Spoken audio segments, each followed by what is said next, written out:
أعوذ بالله من الشيطان الرجيم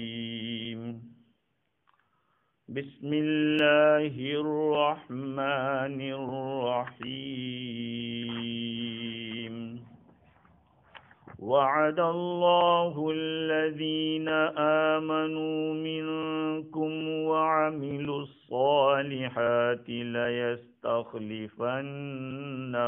في الأرض كما استخلف الذين من قبلهم وليمكنن لهم دينهم الذي ارتضى لهم وليبدلنهم من بعد خوفهم أمنا يعبدونني لا يشركون بي شيئا ومن كفر بعد ذلك فأولئك هم الفاسقون وأقيموا الصلاة وآتوا الزكاة وأطيعوا الرسول لعلكم ترحمون لا تحسبن الذين كفروا معجزين في الأرض ومأواهم النار ولبئس المصير صدق اللہ العظیم۔ معزز سامعین، بزرگوں، پیارے بھائیوں، سننے والی خواتین، مائیں اور بہنیں، رمضان المبارک کے اندر یہ تفسیر چل رہی تھی۔ اوپر کی آیات میں حق سبحانہ و تعالی نے منافقین کے حال کو بیان کیا تھا کہ ان کی کیا عادت تھی مسلمانوں کے خلاف سازشیں کرنا اور مومنین کے سامنے ایمان کو ظاہر کرنا، دل میں کفر چھپانا، یہ سب باتیں تھی، اس کا ذکر تھا۔ اس کے بعد ایمان والوں کی اطاعت شعاری، فرما برداری اور حق سبحانہ و تعالی کے نزدیک ان کے کامیاب ہونے کو بیان کیا۔ ان آیات میں جن کو آج میں نے پڑھا ہے، اللہ تعالیٰ نے دینی اور دنیاوی کامیابی کا مدار ایمان و اعمال صالحہ پر ہے، اس کو واضح فرمایا ہے۔ اللہ تعالیٰ نے وعدہ کیا ہے کہ جو ایمان لائے گا، اچھے اعمال کرے گا، اللہ تعالیٰ ان کو اپنی نیابت عطا فرمائے گا، جیسے کہ اگلے لوگوں کو عطا فرمائی تھی۔ اس آیت کریمہ کا شان نزول علماء کرام نے کچھ اس طرح سے بیان کیا ہے کہ ابو العالیہ فرماتے ہیں، اس روایت کو نقل کرنے والے حضور اکرم صلی اللہ علیہ وسلم پر وحی نازل ہوتی رہتی تھی، اور نزول وحی کے بعد آپ صلی اللہ علیہ وسلم صحابہ کرام کے ساتھ مکے میں رہتے تھے۔ صحابہ کو حکم تھا کہ کافروں کی طرف سے پہنچنے والی تکلیفوں پر صبر کریں۔ ایک مدت تک صبر کرتے رہے، پھر مدینہ منورہ کو ہجرت کرنے کا حکم ملا، ہجرت کے بعد لڑنے کا حکم ملا۔ مدینہ منورہ پہنچتے ہی حالات ایسے تھے کہ ہر وقت ان کو ہتھیار کے ساتھ رہنا پڑتا تھا۔ خوف کی یہ حالت تھی کہ کوئی آدمی اپنے بدن سے ہتھیار کو الگ نہیں کرتا تھا۔ آخر ایک شخص نے کہا کہ ہمارے لیے کوئی دن بھی ایسا آئے گا کہ ہم امن سے رہیں اور ہتھیار کھول دیں۔ اس پہ آیت کریمہ نازل ہوئی۔ ابن ابی حاتم کا بیان ہے کہ حضرت براء رضی اللہ عنہ نے فرمایا کہ یہ آیت ہمارے متعلق نازل ہوئی تھی، ہم سخت خوف کی حالت میں تھے، پھر اللہ تعالیٰ نے اپنا وعدہ پورا کیا اور خوف کے بجائے امن عطا کیا، زمین پر امن کو پھیلا دیا، فتوحات عطا فرمائی۔ یہ آیت کریمہ اس وقت نازل ہوئی۔ آج بھی اگر اس آیت کریمہ کو ہم سمجھیں تو ہمارے لیے بھی اس میں بہت زیادہ تسلی کا سامان ہے۔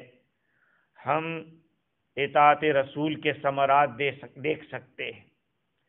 ایمان باللہ اور ایمان بالرسول اور اطاعت اگر اپنی زندگی میں لے آئیں تو پھر دیکھیے اللہ تعالیٰ پھر کیسے وہ دور دکھاتا ہے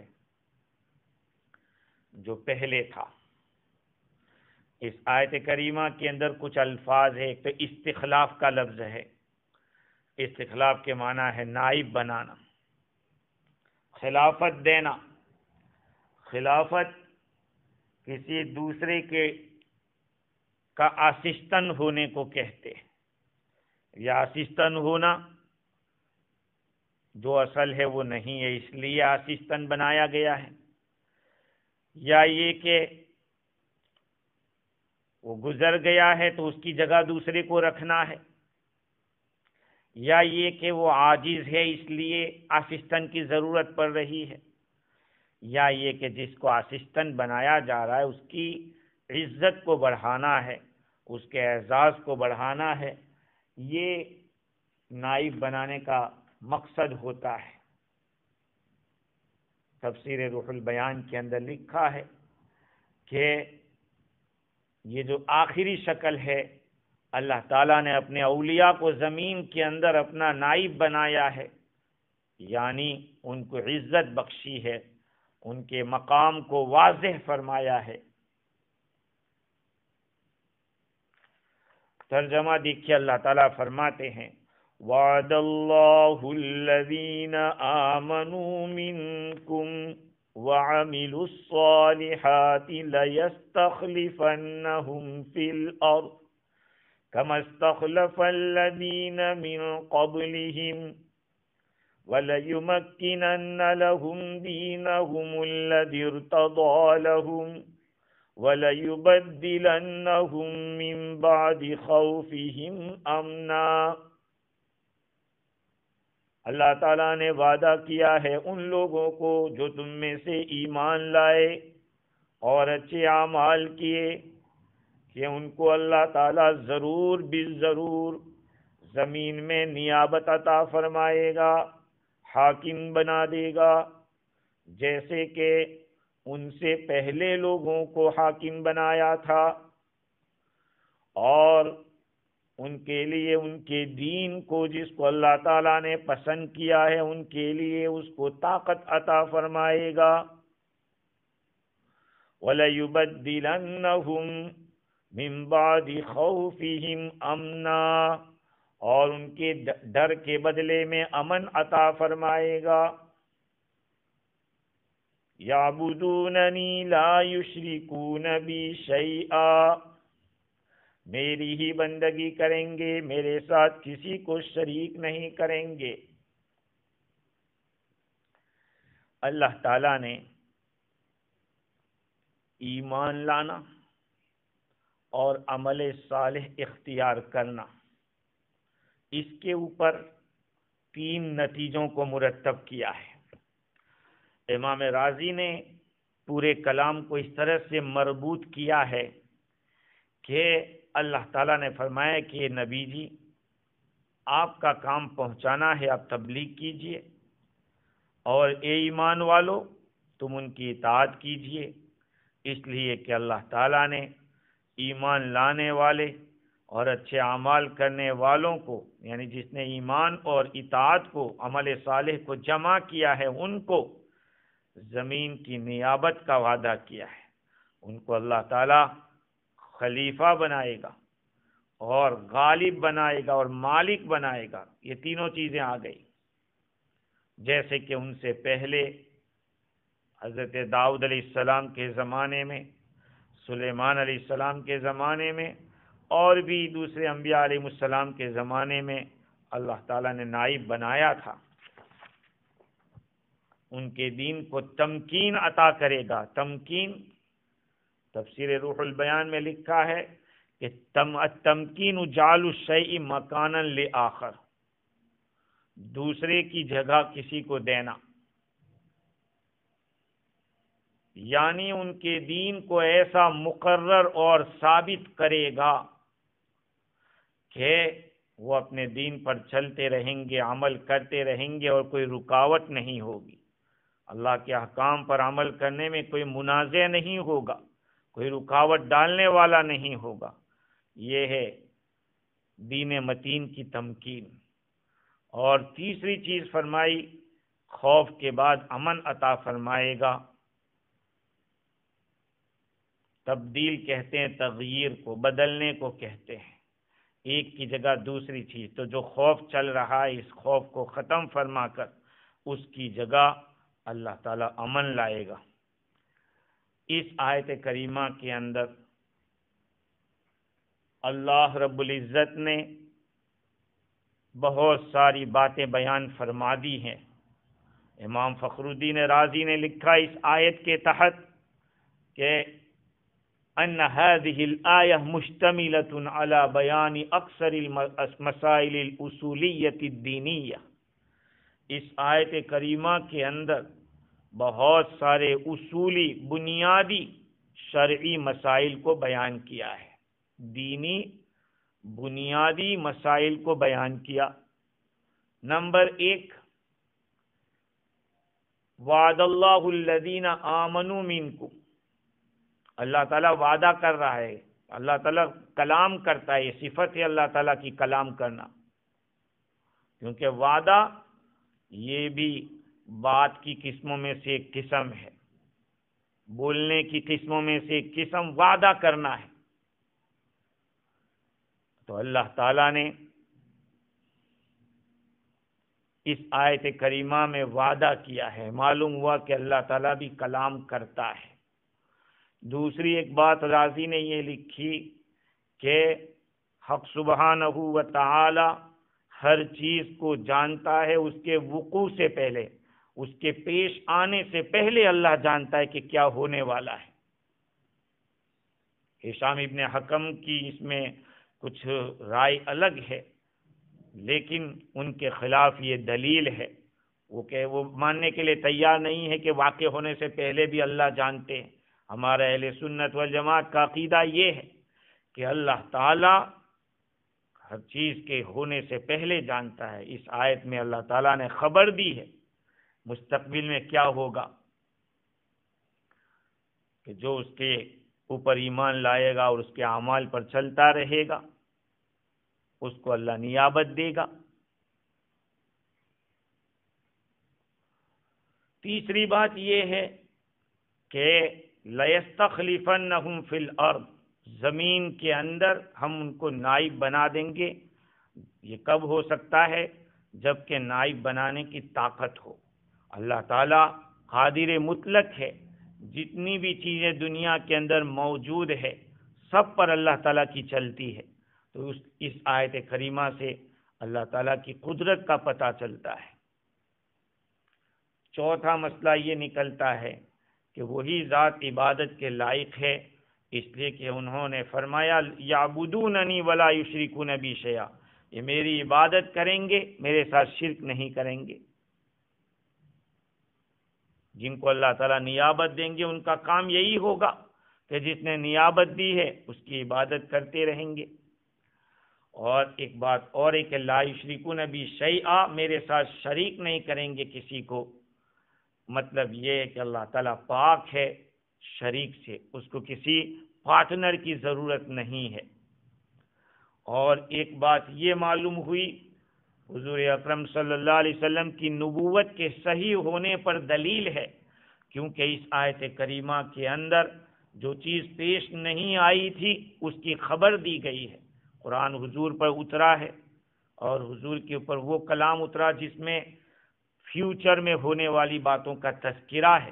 لَيَسْتَخْلِفَنَّهُمْ فِي الْأَرْضِ، اللہ ان کو زمین کے اندر نیابت عطا فرمائے گا، ان کے دین کو تمکین دے گا اور ان کے خوف کو امن سے بدل دے گا۔ یہ ساری باتیں حضور اکرم صلی اللہ علیہ وسلم نے سنائی تھی لوگوں کو قرآن کے ذریعے، قرآن کی آیت کی شکل میں۔ یہ سب باتیں پوری ہوئی، یہ ایک معجزہ تھا، یہ معجزہ حضور کی نبوت کی دلیل ہے۔ ایک بات اور معلوم ہوئی کہ 4 خلفاء کی جو خلافت تھی وہ حق تھی، یہ بھی اس آیت کریمہ سے معلوم ہو رہی ہے۔ اس لیے کہ اللہ تعالیٰ نے اس آیت کریمہ میں ایمان والے اور اچھے اعمال کرنے والے جو حضور اکرم صلی اللہ علیہ وسلم کے زمانے میں تھے ان کو خطاب کر کے بتلائی تھی۔ وعد اللہ الذین آمنوا منکم، تم میں سے جو لوگ ایمان لائیں گے اور اچھے اعمال کریں گے ان کو اللہ تعالیٰ نے وعدہ کیا ہے کہ زمین میں ان کو قوت عطا فرمائے گا، ان کے دین کو طاقت عطا فرمائے گا۔ یہ ساری باتیں ایک ہی آیت کریمہ کے اندر حق سبحانہ و تعالیٰ نے بیان فرما دی ہے۔ امام فخر الدین رازی کا کہنا یہ ہے کہ نائب بنانا کسی اصل کے بعد ہوتا ہے۔ صحابہ کرام میں سے جو خلفائے راشدین نائب بنے ہیں، خلیفہ بنے ہیں، یہ حضور کے بعد بنے ہیں۔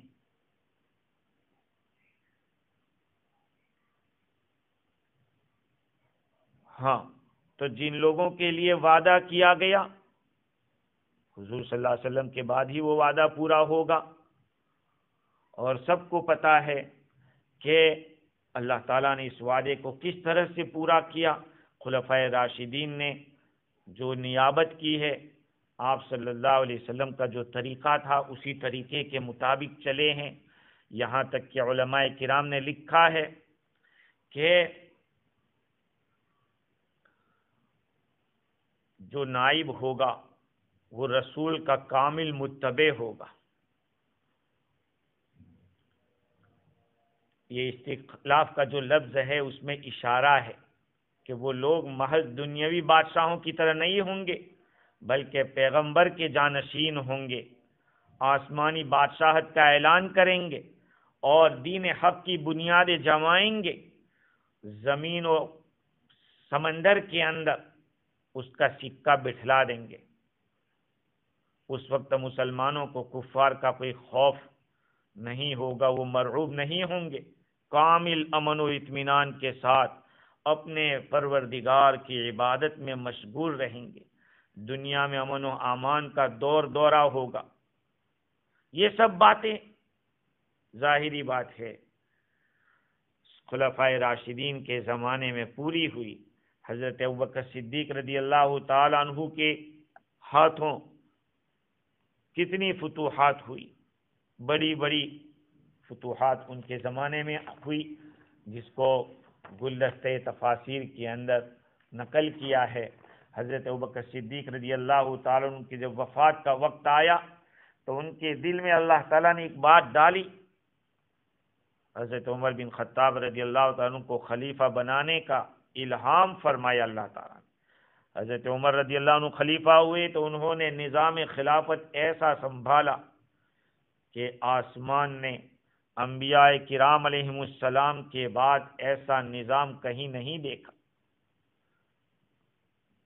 دیکھیے حضور اکرم صلی اللہ علیہ وسلم نے اپنے پیچھے کسی کو خلیفہ نہیں بنایا، صدیق اکبر رضی اللہ تعالیٰ نے اپنے پیچھے خلیفہ بنایا، حضرت عمر رضی اللہ تعالیٰ عنہ حضور کے طریقے کے مطابق انہوں نے کسی کو بنایا نہیں، لیکن انہوں نے ایک شورا قائم کی کہ یہ شورا جو فیصلہ کرے گی، جس کو مقرر کرے گی ویسا ہوگا۔ حضرت علی رضی اللہ تعالیٰ نے بھی کسی کو مقرر نہیں فرمایا، انہوں نے حضور کے طریقے پر عمل کیا۔ خیر بات یہ ہے کہ ان خلفائے راشدین کے زمانے میں اللہ تعالیٰ نے خوب فتوحات عطا فرمائی، دین کا غلبہ ہوا، پوری دنیا میں امن و امان قائم ہوا۔ چنانچہ حضرت عمر رضی اللہ عنہ کے زمانے میں ملک شام سیریا جس کو کہتے ہیں پورا فتح کر دیا، پورا ایجپٹ جس کو مصر کہتے ہیں اس کو آج ایجپٹ کہتے ہیں، ملک فارس کا اکثر حصہ، انہی کے زمانے میں قیصر و کسریٰ کا خاتمہ ہوا، اور خلافت عثمانی کا جب وقت آیا حضرت عثمان ذو النورین رضی اللہ تعالیٰ عنہ کا، تو فتوحات کا دائرہ مشرق و مغرب کے اندر پھیل گیا، اور بلاد مغرب اندلس قبرص تک، اور مشرقی اقصا میں بلاد چین تک، چائنا تک، عراق، خراسان، اہواز، سب آپ کے زمانے میں فتح ہوئے۔ اور صحیح حدیث جس کو رسول اللہ صلی اللہ علیہ وسلم نے ارشاد فرمایا تھا کہ میری امت کہاں کہاں تک پہنچے گی، جیسے کہ حدیث میں ہے، مجھے پوری زمین کے مشارق اور مغارب سمیٹ کر دکھائے گئے، اور میری امت کی حکومت ان تمام علاقوں تک پہنچے گی جو مجھے دکھائے گئے۔ یہ وعدہ اللہ تعالیٰ نے خلافت عثمانی کے زمانے کے اندر پورا کر کے دکھایا۔ ایک اور حدیث میں ہے، حضور اکرم صلی اللہ علیہ وسلم نے ارشاد فرمایا کہ میرے بعد خلافت 30 سال تک رہے گی۔ اس کی یہ جو حدیث ہے، اس حدیث کا مطلب یہ ہے کہ خلافت راشدہ جو آپ صلی اللہ علیہ وسلم کے نقش قدم پر قائم رہی، حضرت علی مرتضیٰ کرم اللہ وجہہ کے زمانے تک رہی، کیونکہ یہ 30 سال کی مدت حضرت علی رضی اللہ تعالیٰ کے زمانے میں پوری ہو جاتی ہے۔ خلاصہ کلام یہ ہے کہ اللہ تعالیٰ نے اس آیت کریمہ کے اندر وعدہ کیا ہے، 3 قسم کے وعدے کیے، اور یہ تینوں وعدے پورے کیے۔ حضرت ابو بکر صدیق رضی اللہ تعالیٰ عنہ سے لے کر حضرت علی رضی اللہ تعالیٰ عنہ تک میں یہ خلافت راشدہ کا جو 30 سالہ دور ہے وہ ختم ہوتا ہے۔ حضرت علی رضی اللہ تعالیٰ عنہ بھی چوتھے نمبر کے خلیفہ ہیں۔ اس میں شیعہ لوگ بہت زیادہ واویلا مچاتے ہیں، اہل سنت والجماعت کے نزدیک تو یہ چاروں خلفاء اس وعدہ الہی کے مصداق ہیں۔ خوارج نے حضرت علی اور حضرت عثمان رضی اللہ عنہ کو نکال لیا ہے، اور شیعہ نے پہلے 3 خلفاء کو نکال دیا، یہ ان کی دشمنی کی وجہ سے۔ اہل سنت والجماعت کے اندر اعتدال ہے، ہاں اہل سنت والجماعت کے یہاں مودریشن ہے۔ خوارج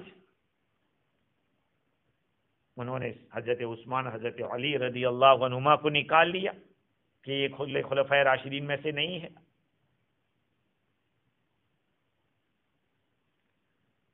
اور شیعہ نے صدیق اکبر رضی اللہ عنہ، حضرت عمر رضی اللہ عنہ، حضرت عثمان، ان تینوں کو نکال دیا،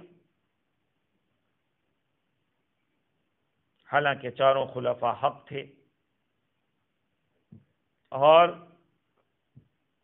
خلفائے ثلاثہ ان کی جو جنگ تھی منکرین نزول قرآن سے تھی۔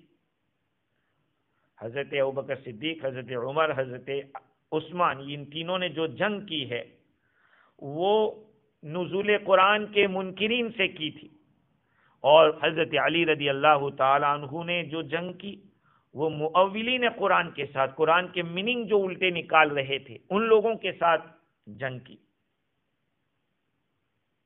امام ابو حنیفہ رحمۃ اللہ علیہ فرماتے ہیں کہ اگر حضرت عثمان اور حضرت علی نہ ہوتے تو ہم کو باغیوں کے احکام معلوم نہ ہوتے۔ میں پہلے بھی یہ بات عرض کر چکا ہوں کہ جو بات حضور کی شان کے خلاف تھی وہ اللہ تعالیٰ نے صحابہ کرام سے کروائی، میں نے پہلے بھی کہا تھا، اور جو چیز حضور کی شان کے خلاف نہیں تھی وہ حضور سے کروائی۔ نماز کی قضا ہو جانا نبی کی شان کے خلاف نہیں تھا تو قضا ہوئی۔ اپنی بیوی کے لیے کسی چیز کو حرام کر دینا، نبی نے شہد کو اپنے لیے حرام کر دیا قسم کھا کے، پھر وہ قسم اللہ تعالیٰ نے توڑوائی، لیکن زنا کرنا، چوری کرنا، یہ ایسے افعال ہیں جو ایک شریف آدمی کے اخلاق کے خلاف ہے، تو صحابہ کرام سے کروائے، اس لیے کہ احکام نافذ کرنے کے تھے۔ چور کا ہاتھ کیسے کاٹا جائے گا، وہ کیسے پتا چلے گا؟ تو صحابہ کرام سے ہوا۔ زنا کی سزا کیسے نافذ ہوگی؟ تو ہوئی، لیکن یہ ہونے سے صحابہ کے مقام میں کوئی کمی نہیں آئی۔ ہمیں کوئی حق نہیں پہنچتا کہ ان کے بارے میں کچھ لب کشائی کریں۔ خیر، تو حضرت عثمان رضی اللہ عنہ، حضرت علی رضی اللہ تعالی عنہ، یہ بھی خلفائے راشدین میں سے ہیں۔ اللہ تعالیٰ نے اس آیت کریمہ میں ایمان پر اور اعمال صالحہ پر ایک بات یہ معلوم ہوتی ہے اس آیت سے کہ ایمان الگ ہے، عمل صالح الگ ہے۔ ایمان دل میں ہوتا ہے اور اعمال یہ جوارح سے ہوتے ہیں۔ یہ بھی ایک بات رازی نے لکھی ہے کہ اس آیت سے ایک بات یہ بھی معلوم ہو رہی ہے۔ اللہ تعالیٰ نے بنی اسرائیل کے اندر نائب بنائے تھے، ان کو بادشاہ بھی بنائے تھے۔ وَإِذْ قَالَ مُوسَىٰ لِقَوْمِهِ يَا قَوْمِ اذْكُرُوا نِعْمَةَ اللَّهِ عَلَيْكُمْ إِذْ جَعَلَ فِيكُمْ أَنْبِيَاءَ وَجَعَلَكُمْ مُلُوكًا۔ اس وقت کو یاد کرو،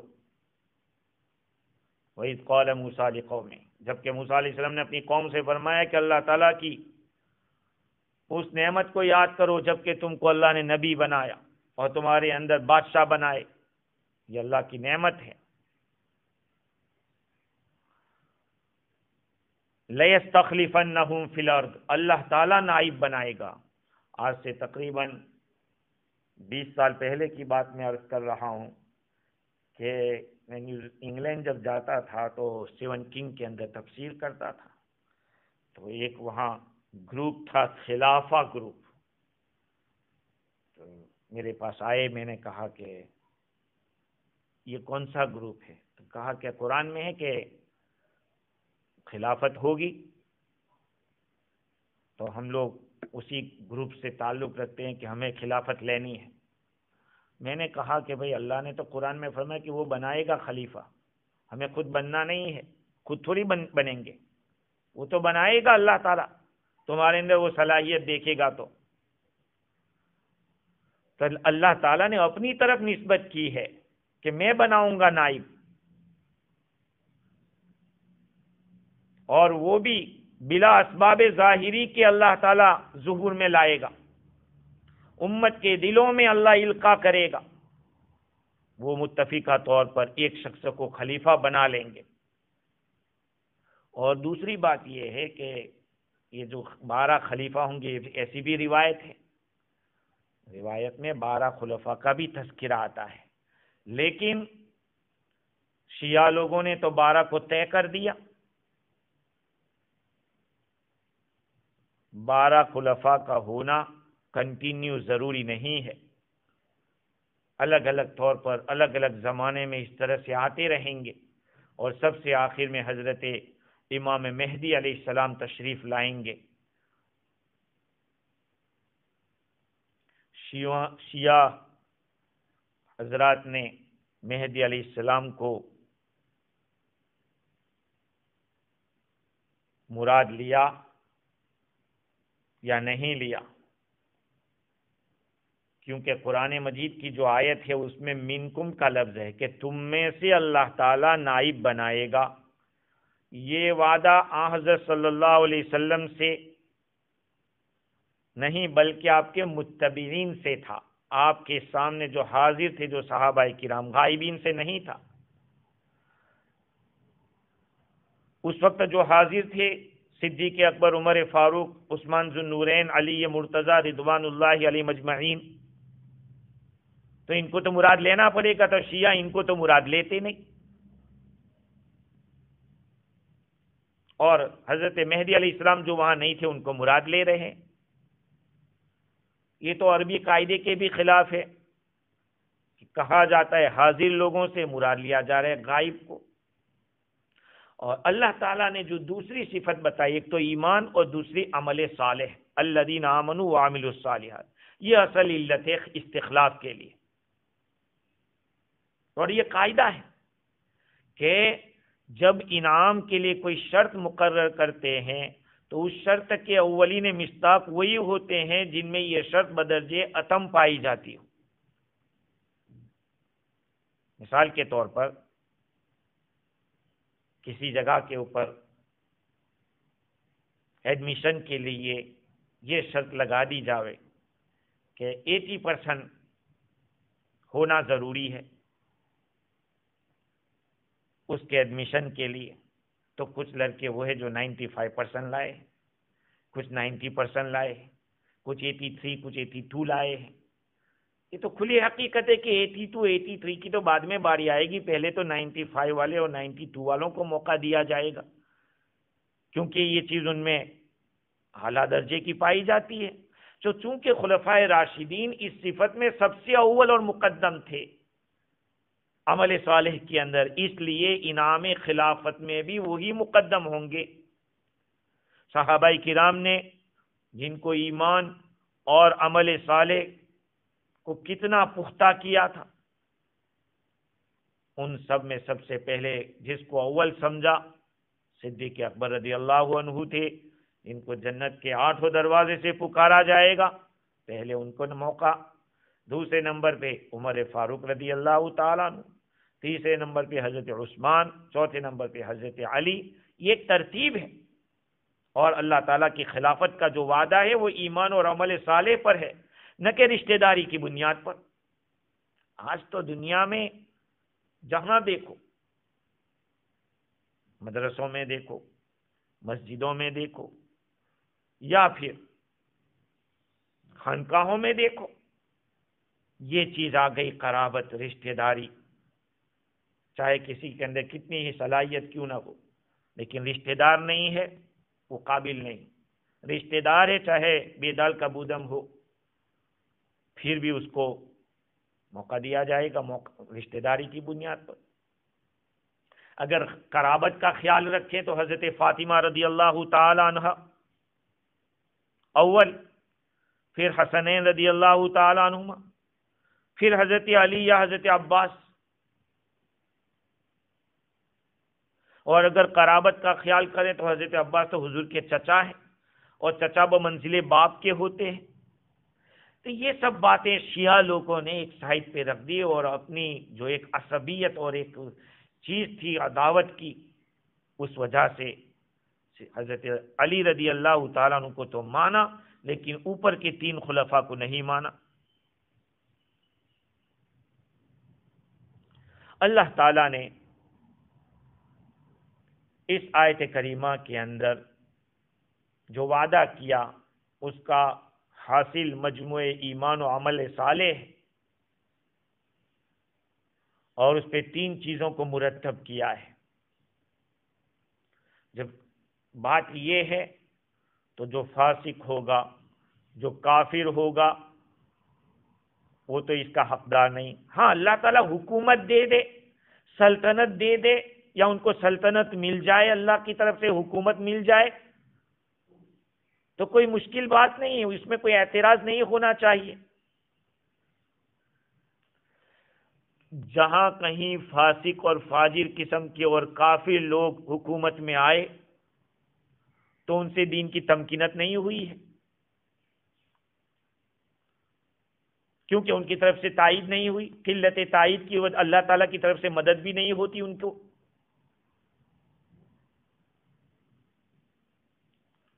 اور اللہ تعالیٰ اگر اپنے دین کی کچھ تائید کرا بھی دے، مدد کرا بھی دے، لیکن وہ قوت اور جو بات خلفائے راشدین کے زمانے میں پیش آئی، یا ایمان اور عمل صالح کی بنیاد پر جو چیز پیدا ہوتی ہے وہ چیز ان میں پیدا نہیں ہوگی۔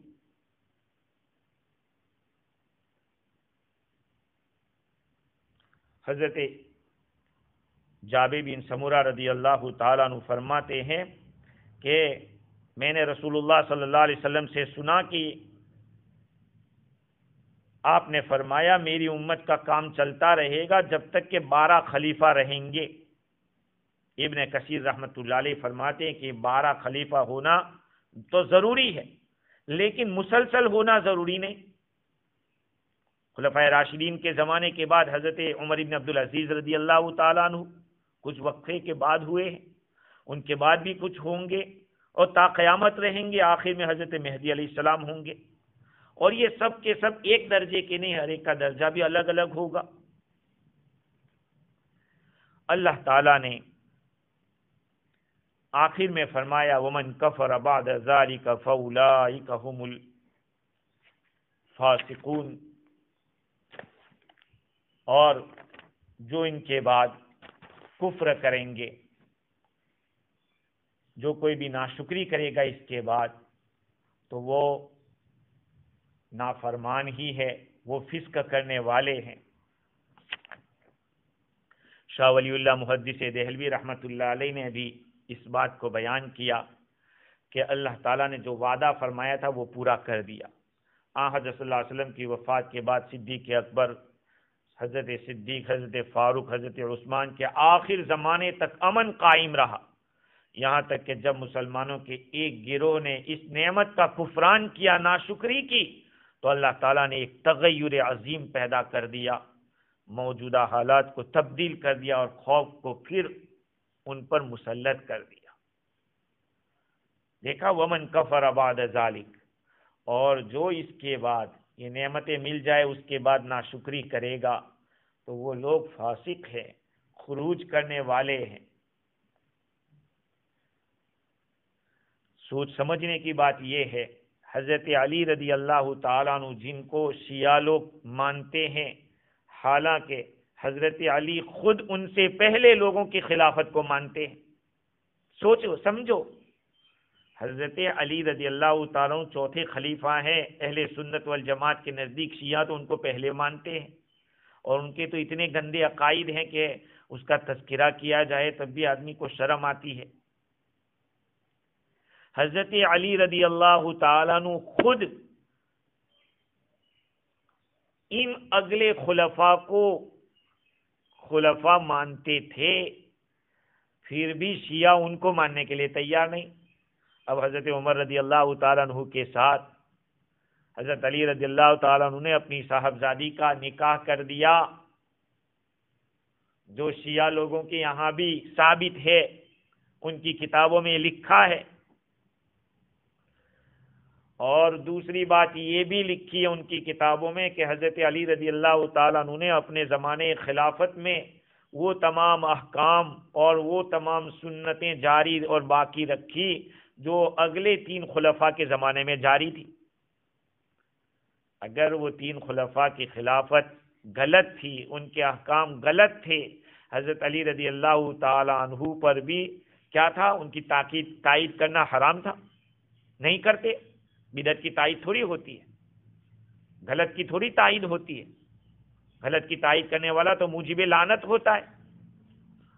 بدعتی کی تعظیم اسلام کو ڈھانے کی کوشش کرنے کے برابر ہے۔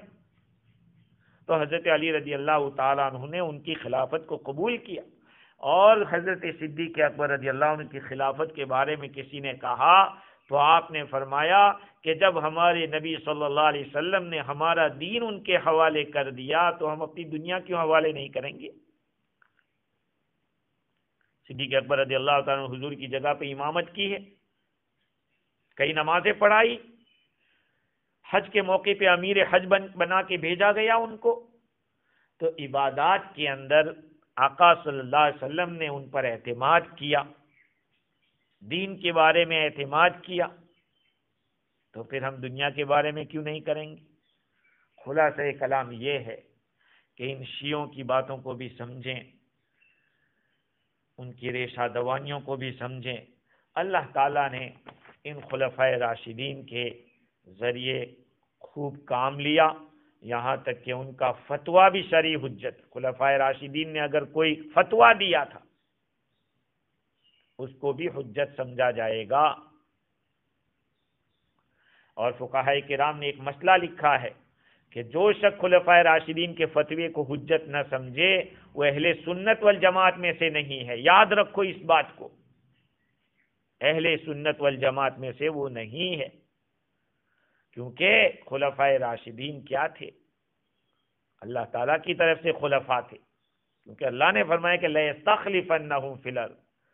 معاف کرنا، جو لوگ یہ کہہ کر چھوٹ جاتے ہیں کہ 20 رکعت تراویح تو حضرت عمر کی سنت ہے، 3 طلاقیں 3 ہوتی ہے وہ تو حضرت عمر رضی اللہ عنہ کا فیصلہ تھا.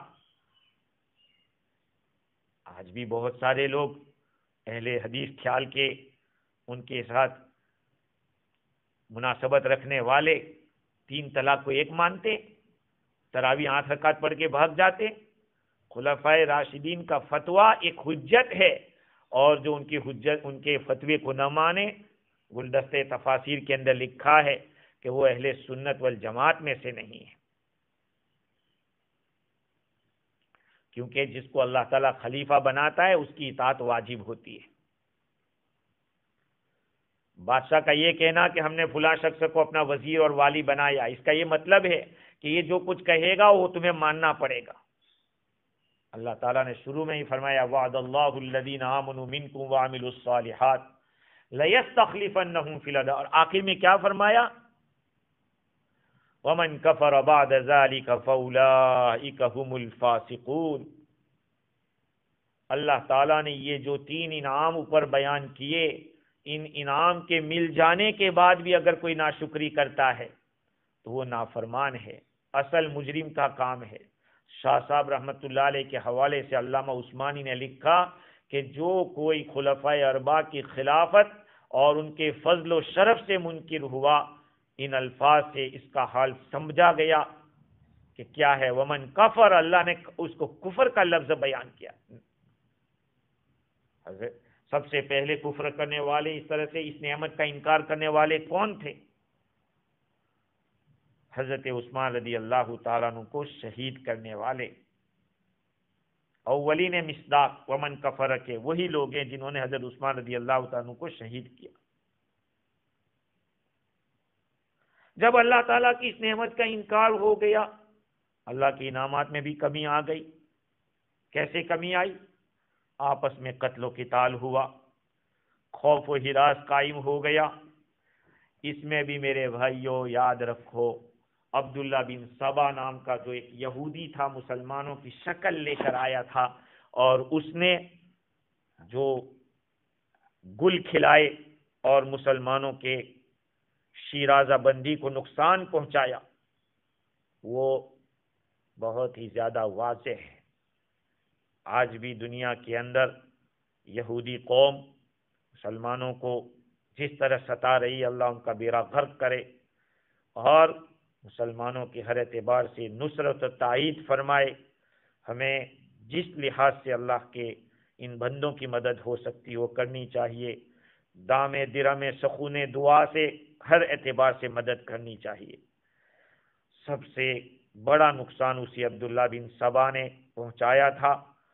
اسی نے شرارت کی تھی، جو ایک مسلمان کی شکل لے کر آیا تھا، اور اس نے آپس میں ایک کھوٹ ڈال دی تھی.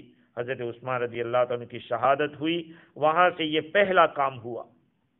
ومن کفر بعد ذلک، ومن کفر کے بعض حضرات نے مطلب یہ بھی نکالا کہ جو بھی مرتد ہو جائے گا ایمان والوں میں سے، یہ ساری چیزیں حاصل ہو جانے کے بعد، فاولئک المرتدون، وہ مرتد ہیں اور حق سے دور ہیں.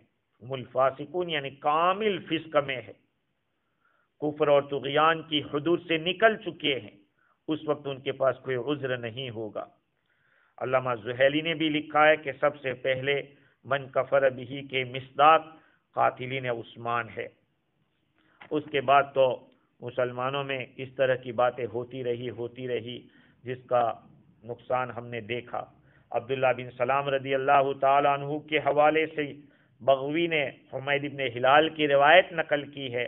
حضرت عثمان رضی اللہ عنہ کے بارے میں حضرت عبداللہ بن سلام رضی اللہ عنہ فرماتے تھے کہ جب رسول اللہ صلی اللہ علیہ وسلم مدینہ منورہ میں تشریف لائے تھے، اس وقت سے آج تک اللہ تعالیٰ کے حفاظتی فرشتے اس شہر مدینہ کو گھیرے ہوئے تھے. اب اگر تم عثمان کو قتل کر دو گے تو خدا کی قسم فرشتے چلے جائیں گے اور پھر کبھی لوٹ کر نہیں آئیں گے.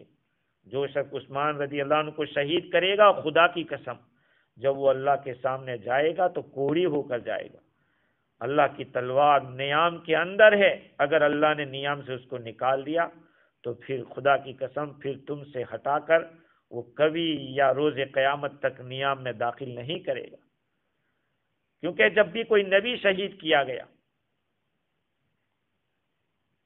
اس کے انتقام میں 70,000 آدمی مارے گئے، اور جب کوئی نبی کا خلیفہ شہید کیا گیا اس کے بدلے میں 35,000 آدمی قتل کیے گئے. یہ بات ہے ومن کفر بعد ذلک فاولئک هم الفاسقون. آگے اللہ تعالیٰ فرماتے ہیں وَأَقِيمُوا الصَّلَاةَ وَآتُوا الزَّكَاةَ وَأَطِيعُوا الرَّسُولَ لَعَلَّكُمْ تُرْحَمُونَ. تم نماز قائم کرو، زکوٰۃ ادا کرو، رسول کی اطاعت کرو تاکہ تم پر رحم ہو. اگر خدا کی رحمت کا حصہ لینا چاہتے ہو تو ان 3 کاموں کو کرو، نماز بھی قائم کرو، زکوٰۃ بھی ادا کرو اور رسول کی اطاعت کرو. ہاں، رسول کی اطاعت یہ نہیں کہ میٹھا میٹھا ہف ہف کروا تھوک تھو. ہر اعتبار سے اطاعت رسول کو تھامے رہنا چاہیے. حضور کا جو حکم ہے حکم ہے.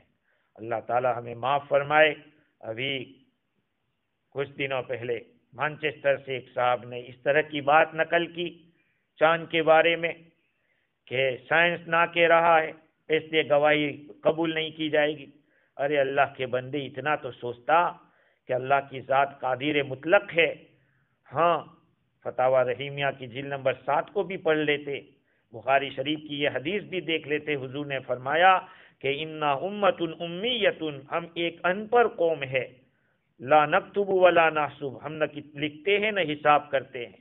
الشہر ہاکذا ہاکذا، حضور نے اشارے سے فرمایا کہ مہینہ 29 کا ہوتا ہے یا 30 کا ہوتا ہے. اللہ کے نبی تو فرما رہے ہیں کہ دیکھو دکھ جائے تو روزہ رکھو، دیکھو دکھ جائے تو افطار کر لو، عید منا لو. ہم کہہ رہے ہیں کہ نہیں، سائنس نہ کہہ رہی ہے. کہ سائنس پہلے کہ اسلام پہلے ہے؟ اللہ کی ذات قادر مطلق ہے. اسی لیے علماء نے لکھا ہے کہ حافظ ابن حجر رحمۃ اللہ علیہ نے بھی لکھا فتح الباری کے اندر، علامہ عینی نے لکھا عمدۃ القاری کے اندر اسی حدیث کے تحت کہ اگر حساب سے کچھ کام چلتا تو حضور فرماتے کہ حساب والوں کو پوچھ لو کہ چاند دکھے گا یا نہیں دکھے گا. اس پر اللہ کے نبی نے مسئلے کو ڈیپینڈ نہیں رکھا. دین بہت آسان ہے، اپنے آنکھوں سے دیکھو، دکھے تو ٹھیک ہے، نہیں دکھے تو کوئی.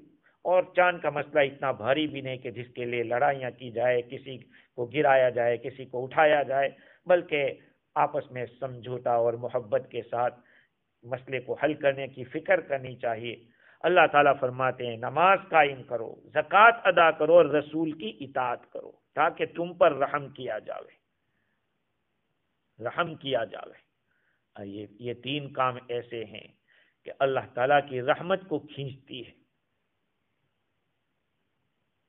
شروع آیت میں ایمان اور عمل صالح کی بنیاد پر استخلاف کا وعدہ فرمایا تھا کہ نائب بنائیں گے. ابھی اس آیت آخر میں اللہ تعالیٰ پھر عبادت، اعمال صالحہ اور اطاعت رسول کا حکم دیتے ہیں، اور اس بات پر تنبیہ کرتے ہیں کہ اگر دینی اور دنیاوی رحمتیں اور برکتیں چاہتے ہو تو رسول کی اطاعت کو لازم پکڑو، اس کے بغیر اللہ کی رحمت متوجہ نہیں ہوگی. اللہ تعالیٰ مجھے بھی اور آپ کو بھی اپنے مطیع اور فرما بردار بندوں میں شامل فرمائے اور صحیح معنی میں اطاعت کرنے کی توفیق عطا فرماوے.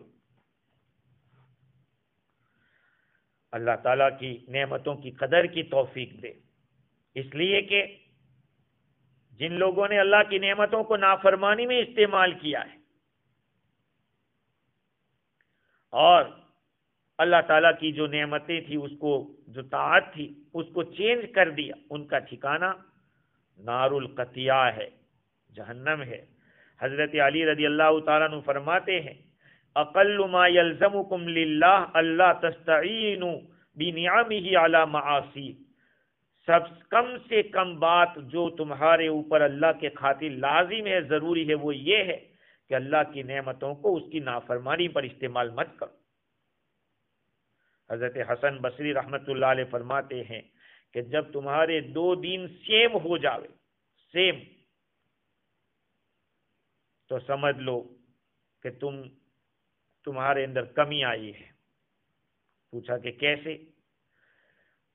کہا کہ اس طرح سے کہ اللہ تعالیٰ تمہارے اوپر نعمتوں میں اضافہ کرتا رہتا ہے۔ جب وہ نعمتوں میں اضافہ کرتا رہتا ہے تو تمہاری شکر گزاری میں بھی اضافہ ہونا چاہیے۔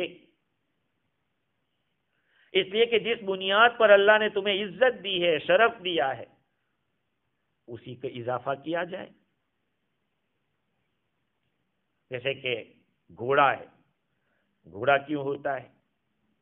آگے پیچھے دوڑنے کے لیے کام آتا ہے۔ تلوار ہے، اس کو کام میں لانے کے لیے، اور اعضا ہے استعمال کے لیے، زبان خصوصاً وہ شکر کے لیے۔ اب جب ان اعضا سے یہ چیز پائی نہیں جائے گی تو گویا کہ نقص ہوا۔ عبادات میں جو انسان قاصر ہوتا ہے وہ نقص پیدا کرنے والا ہے، اس نے کمی کی ہے۔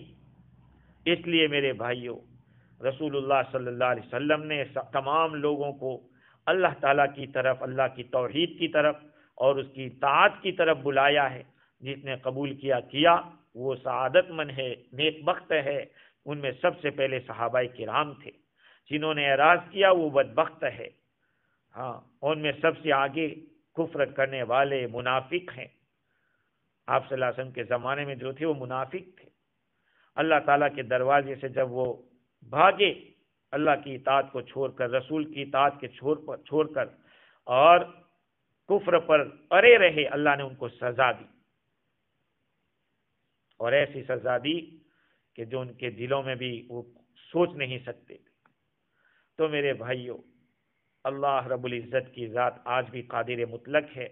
اس کو راضی کرنے کی فکر کریں، اور حضور کی سنتوں کو پوچھ کر، علماء سے پوچھ کر اس پر عمل کی کوشش کریں۔ اللہ تعالی ہم سب کو عمل کرنے والا بنائے۔ وآخر دعوانا الحمد للہ رب العالمین۔